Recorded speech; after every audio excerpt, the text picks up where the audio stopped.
When the war began, Putin's favorite military outfit, the Wagner Group, were touted as Russia's secret weapon.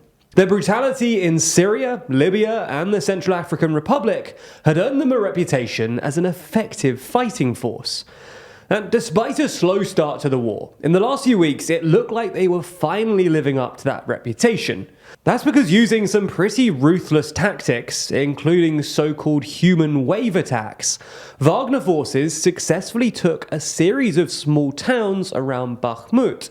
And at one point it looked like tens of thousands of Ukrainian soldiers in the town were about to be encircled. However, after senior Wagner officials bragged about their successes in Bakhmut and mocked the Russian army's efforts around Volodar, a rift has emerged between the two sides, and it now looks like the Russian high command are actually refusing to supply Wagner with ammunition, which is the main reason why Bakhmut is still in Ukrainian hands. So in this video, we're going to take a look at this new tension within the Russian army, why it's been great news for the Ukrainians on the battlefield, especially around Bakhmut, and why it's actually quite bad news for Putin. So to understand this story, you need to know a bit about the Wagner Group and the Kremlin's wider affinity towards private military outfits. In the last decade or so, Russia has developed a habit of using private or so-called paramilitary groups to do its bidding. These include the Wagner Group, of course, led by a close Putin ally, Ramzan Kadyrov's Chechen mercenaries, usually known as the Kadyovites, or the DPR and LPR militias, which have received copious amounts of support from the Russian military. Now, Russia uses these groups because they're only semi-accountable to the Russian state, which means that they can be brutally effective while still providing Putin and the Kremlin with a degree of plausible deniability. Additionally, these groups can do terrible things during the war, and the Kremlin can just say, this isn't the Russian army, so we're not responsible, even though these paramilitary groups are fighting on the same side as the Russians, and presumably receiving orders from the Russian command. These groups also allow the Kremlin to cover up the true cost of the war, because deaths and military expenditure in these groups just don't show up on official statistics, even if they're indirectly funded by the Kremlin.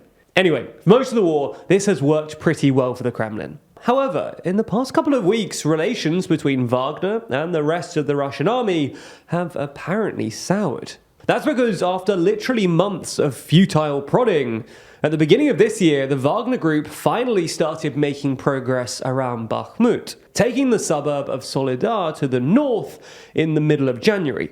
This advance was followed by a series of triumphant announcements on pro-Wagner Telegram channels, and Wagner was even congratulated by the Russian Ministry of Defense, who had previously refrained from even acknowledging the group, much to Prigozhin's irritation. Now, this seems to be where the trouble really began, because a couple of days later, Prigozhin posted a video to Telegram where he essentially implied that Wagner was more effective than the Russian army, and that they just didn't need their support. Then, after the Russian army failed its offensive in Volodar, the Wagner Group Telegram channel mocked the effort as scandalous and suggested that the assault was an attempt to take attention away from the Wagner Group's successes around Soledar.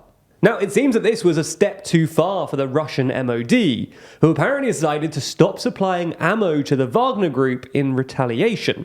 Unsurprisingly, this didn't go down too well with Prigozhin, who started issuing daily diatribes against the Russian Defense Ministry, with him even releasing a video of Wagner troops shooting at photos of two Russian army generals and calling them fags. Prigozhin even singled out Russian Defense Minister Sergei Shoigu, criticizing him for sending his kids on holiday instead of to the trenches, and offering to personally train his son-in-law, who made the mistake of liking an anti-war post on Instagram. Now, for context, Shoigu and Prigozhin really don't get on, and Shoigu has even apparently deployed his own private military company, called Patriot PMC, in Donbass, in order to compete directly with the Wagner Group. Anyway, after this didn't work, Prigozhin posted a photo of all of the Wagner troops that had died around Bakhmut in a single day, and claimed that only 1/5 of them would have died if the Russian MOD had supplied them with the ammo. For their part, the Russian MOD has denied the accusations, claiming that all ammunition requests will be fulfilled as soon as possible, as well as ordering the Russian media to essentially censor Prigozhin and Wagner.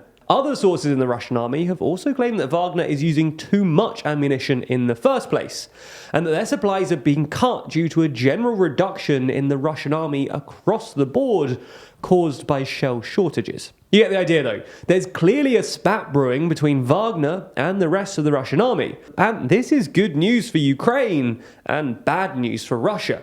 It's good news for Ukraine because it's taken some pressure off the Ukrainian positions in Bakhmut. Before the Russian army cut off supplies to Wagner, they were making steady progress towards encircling the town. However, presumably because they've run out of ammo, in the last few weeks their advance has stalled. And on Monday there were even reports that Ukrainians were staging counter-offensives in the north of Bakhmut. Now, it's important not to overstate this. Bakhmut is still at real risk of operational encirclement, and Wagner has still been able to make some progress, especially in the south. Nonetheless, even if it does fall, which seems pretty inevitable at this point, the spat between Prigozhin and the Russian MOD might have given the Ukrainians enough time to get as many troops out of the town as possible. It's also bad news for Russia, though, going forward, because a divided army is less effective than a united one.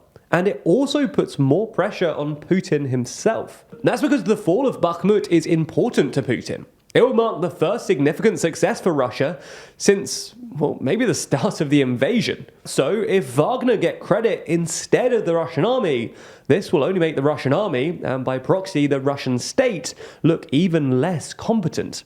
Especially if Prigozhin continues with his relentless criticism. And ultimately, this is why most states don't use private or paramilitary groups. While they might get away with certain things, they can be a destabilizing influence on the wider army, because their incentives aren't always identical, and it can lead to damaging rifts, just like this one. Now, obviously in this specific example, we'll have to wait and see how this shakes out, but this is a worrying division for the Putin regime.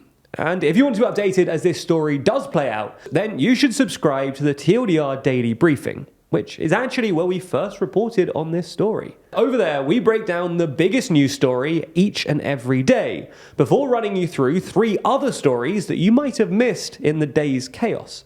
That makes it the quickest and easiest way to stay on top of the world's news and make it sound like you know what you're talking about. And as it's from TLDR, you know that it'll be unbiased and easy to understand. You can find the video every weekday over on the TLDR Daily YouTube channel.